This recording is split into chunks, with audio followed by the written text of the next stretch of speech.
Yeah, it's a very interesting subject. It's a bit complicated. Well, actually, in a sense, it's not complicated at all. It's just the scale of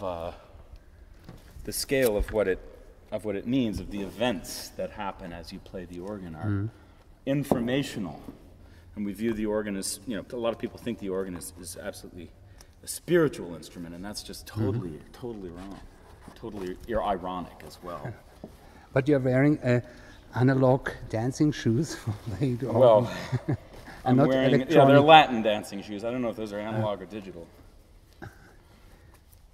Why Latin dancing shoes? Well, they're not exactly Latin dancing shoes anymore. They're kind of they started out as Latin dancing shoes. As a matter of fact, they're kind of falling apart now. But the thing is that they help you to to have a little more accuracy. And to play intervals, because it has. They look terrible close up. I'm sorry about this. This is the old pair. They're falling apart, but you can do things there that you can't do otherwise. So, a question about the concert. Why don't you play an opus or a composition that was originally written for the organ, for the instrument? Doesn't make any difference. You just play the music you like. Organ music is great. It's probably not where my heart lies. I mean, my understanding of the organ is that it is a vehicle, as any instrument is. It's a vehicle to expression, but it's also a vehicle of personality. And music making for me is more about the person on the stage. I've never seen any big conflict for that. And I realize it's not a very classical attitude, but I don't consider myself, at this point, I don't know if I'm a classical musician at all, or what the hell I am. Certainly if I were an audience member, which I'm not, for instance, I'm not, I'm not really a big listener of music, but if I were, I know, and when I buy a ticket, I certainly don't buy a ticket for any other reason than the personality of the person on stage, And the funny thing is that people think, well, not people, actually most of the world doesn't even ever think about it, but I think people in the classical music world somehow feel that that's it's a violation or something. And that you can see it in the attitudes of everything from some academic scholarship to, the way reviews are written, all of those that whole subject of declining importance and influence that is kind of generated in response to musicians and their work. But that there's an idea, that's still with us, that somehow the personality should come second or third or fifth. And for me, it absolutely comes first, because and that's in service of the music. The fact that music, and the Rachmaninoff's a great example, the fact that the music, can support the impact of opinion and personality is a testament to the quality of the music. And so, for me, the least important thing is the subject of what a piece was written for. The piece was written for me. I play the organ, so it's like, what do I want to play? But the piece was written for a piano, and the hell with that. No, it doesn't matter. And it doesn't matter. It doesn't matter. You just play the piece. You just play the piece. It's named as a rhapsody on a theme by Paganini, and Paganini was called the Devil's Violinist. It's all irrelevant. It doesn't matter. It doesn't matter. Are you the Devil's Organist? No, none of that matters. It doesn't matter. What matters is what we do with it now. It's Paganini, a violin. Who cares about that? Nobody cares about all that. None of that means anything in reference to the actual stuff that happens. That's the thing, with words about music, and it's interesting because, I have a lot of. Sometimes I'm quite pessimistic about, what we say the future of classical music. I think that's a misnomer. That implies that it has a future. But the the problem for me about that is that the whole essence, the whole point of being a musician is this nonverbal communication. And now, of course, as a singer, you have certain literality, right? Because you have words and music together. You also generally have one note at a time, which, of course, as an organist, you sort of tend to look down on musicians who play one note at a time, because we play tons of ideas at once. But you know, with singers, you have literal meaning to some degree. But generally, you know, when I'm playing the organ, it's not possible to assign a verbal description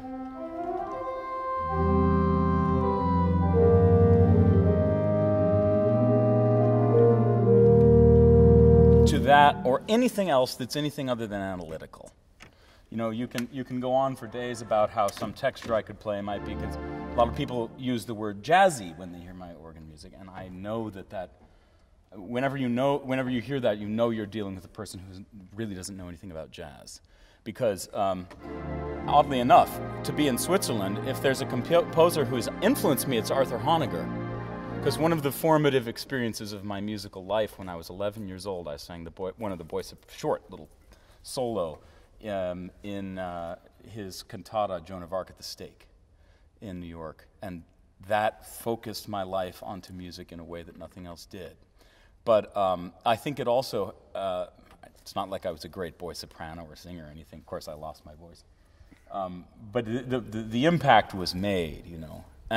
But also the idea of music as this thing that exists above the instrument and above the stories and also above the history, I have to say, and I think it has to be. And I know that's kind of objectionable to some people.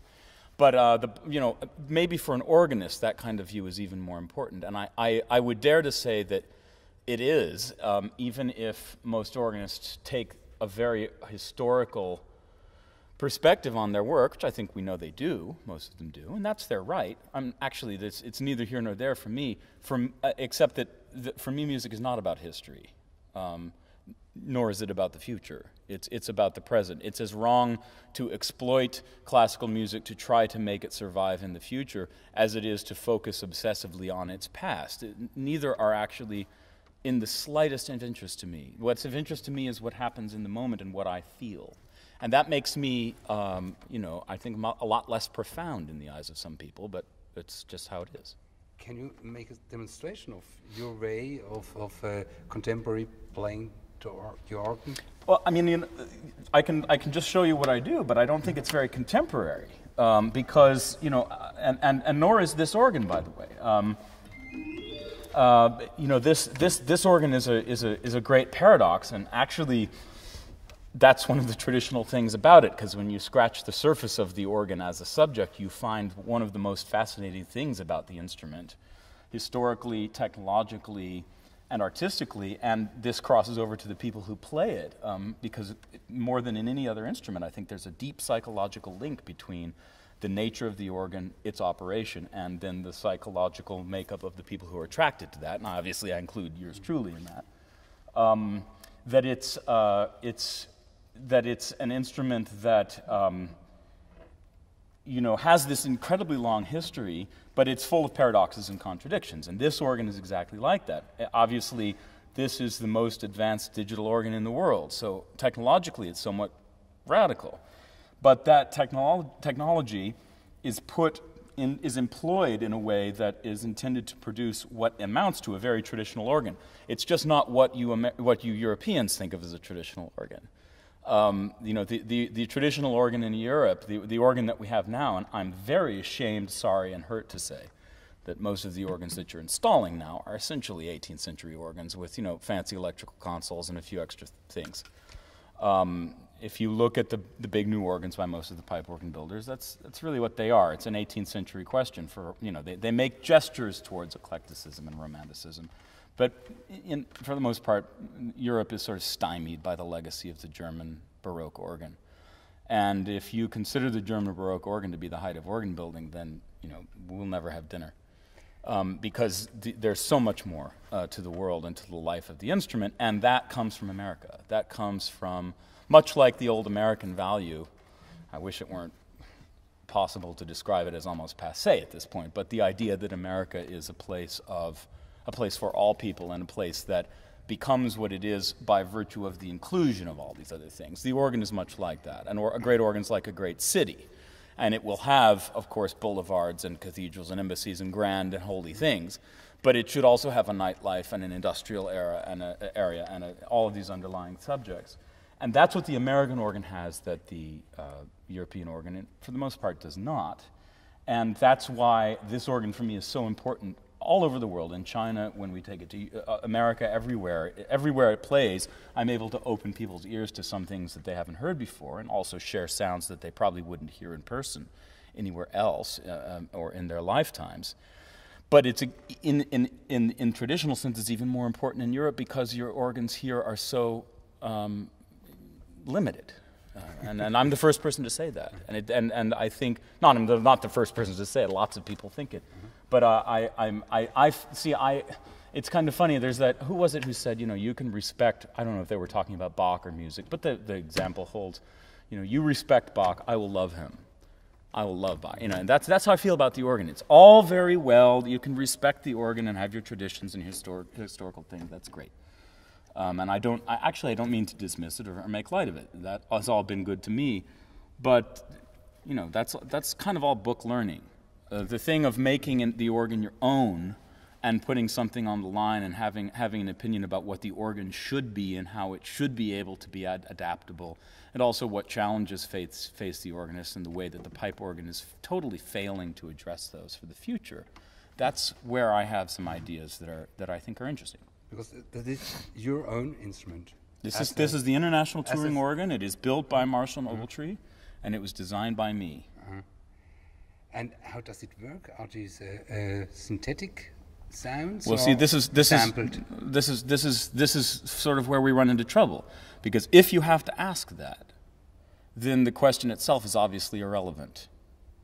If the only thing you need to know is the emotion that you feel. And that for me is the existential question of the organ. I can give you a long technical explanation, and I'm happy to do that. No. But you see, I mean, of course, it's samples. These are all organ stops that are sampled from physical pipes in the United States. Every aspect of this organ is American. The historical concept of it is not unlike what would have faced an organist who would have been playing big organs in New York City in the 1930s. It's by no means the largest organ or the most complicated console. I always reject and sort of try to make fun of the idea that it's a spacecraft. This is nonsense.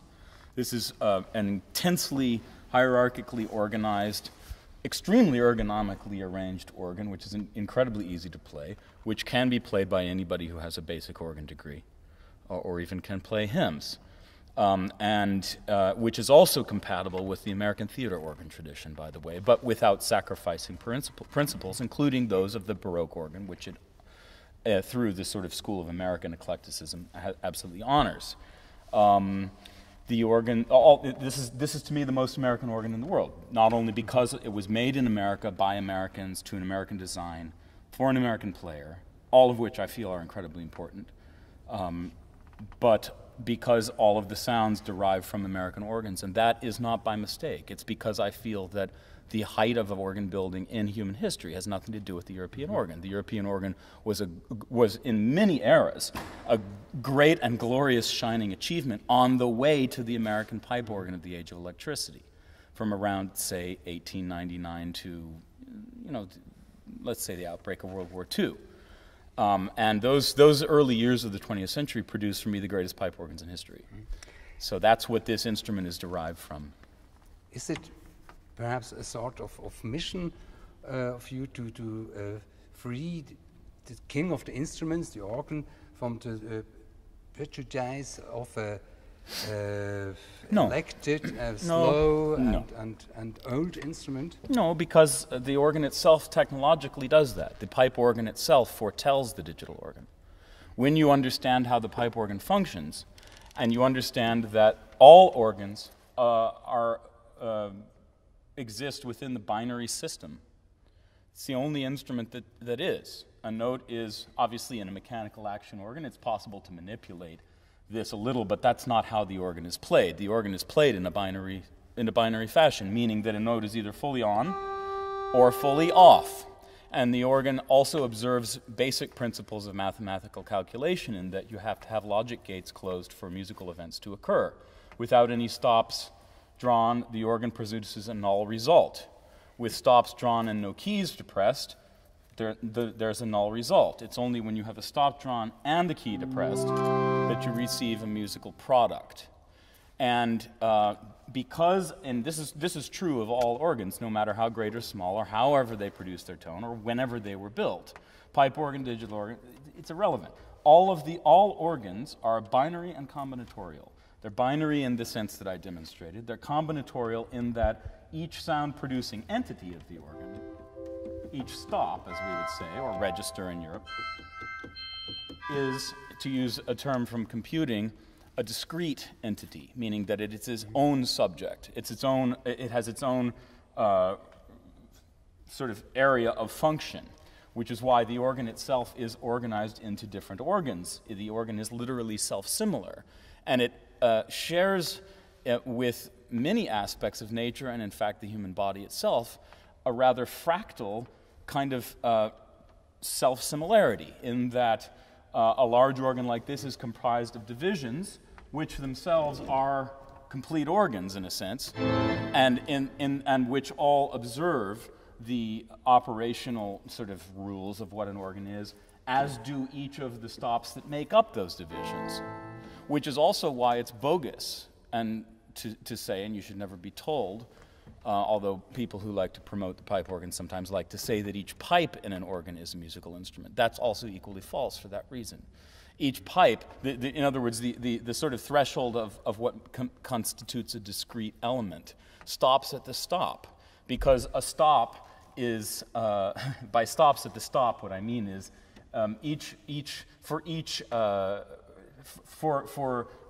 stop to be a complete musical product, like a single color of paint, it has to have all of its notes so that one could play freely, which means that no single pipe could be considered a musical instrument, but a single stop can very much be considered a musical instrument, and it's for that reason that the organ lends itself to these incredibly deep and profound utterances in Bach and elsewhere, because it's the only instrument that not only operates in the binary realm, but it's the only instrument in which time and stamina are removed from the question.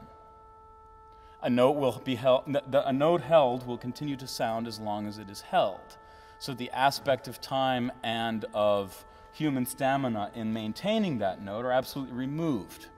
Or we might say, obviously, it takes me the slightest amount of physical effort to do this, and because I won't live forever, I can't hold this note forever. But in a symbolic sense, I can. So compared to the sonic or time, duration of a note that can be produced by a violinist, or for God's sake, by a singer, not to mention a pianist or any instrument which has decay, the implication is one of eternity, or actually, eternity is a rather theological way of looking at it. For me, it's really more of an implication of infinity. And the other way that infinity is implied in the organ, although absolutely not attained, since the organ is not a limitless system, there are a fixed number of stops here.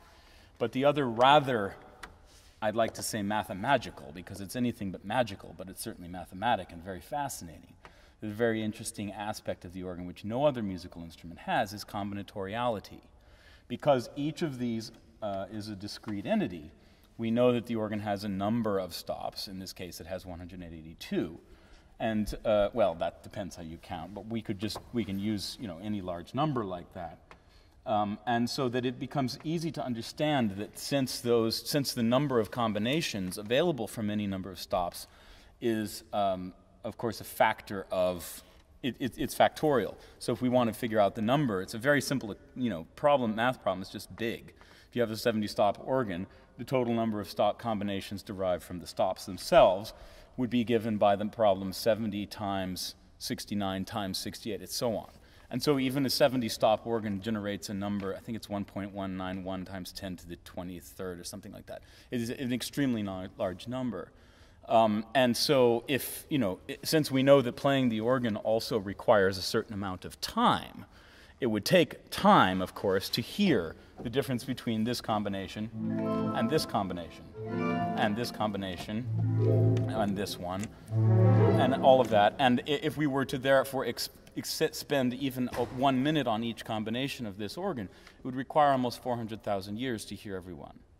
So, you know, relative to the length of the human life, the organ can be viewed as a kind of gateway to infinity.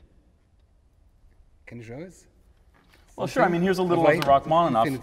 Okay. Well, I mean, you can't really show that because it would take longer than you have, and I already taken up my time. But here's that 15th variation, which for me is, even though I can't play it as well as a pianist, of course, is much more interesting on the organ.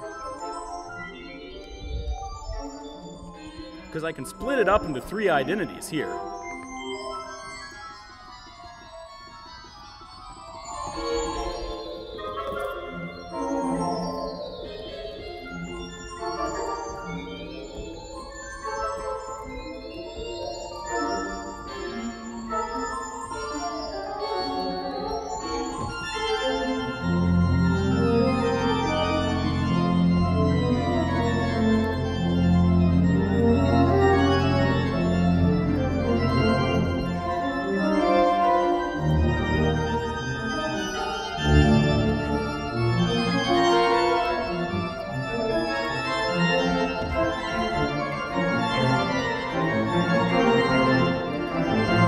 Mess that up.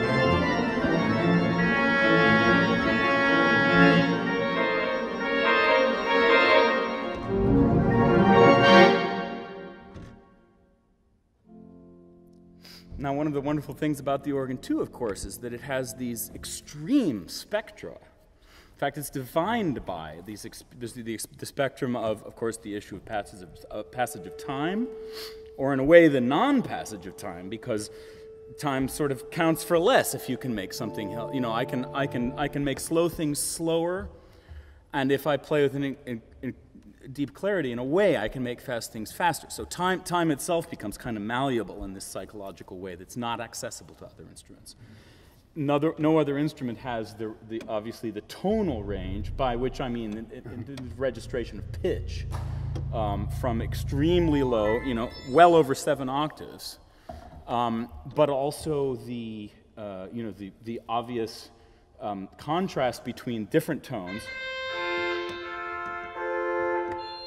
And what I love about that, and one thing that, particularly coming from a basically non-musical family, is very satisfying to me about the organ, is that there is, just as there is this definitive binary on or off, there's that smallest divisible piece of information, which is, in a way, a great sense of psychological security. It tells you something about me, of course, that I see it that way, but that's what art, you know, that's how the art and the artist, or the artisan in my case, work together, is that, you know, that a certain type of artist will be attracted to the psychological natures of certain mediums. That's very true with the organ. But there's that, you know, that aspect of the on-off, yes or no absolution of the organ is psychologically quite comforting to me, because it's the antithesis of, say, the gray area of the ictus of the violin, of the bow on the string, or even in some cases what a great pianist can do.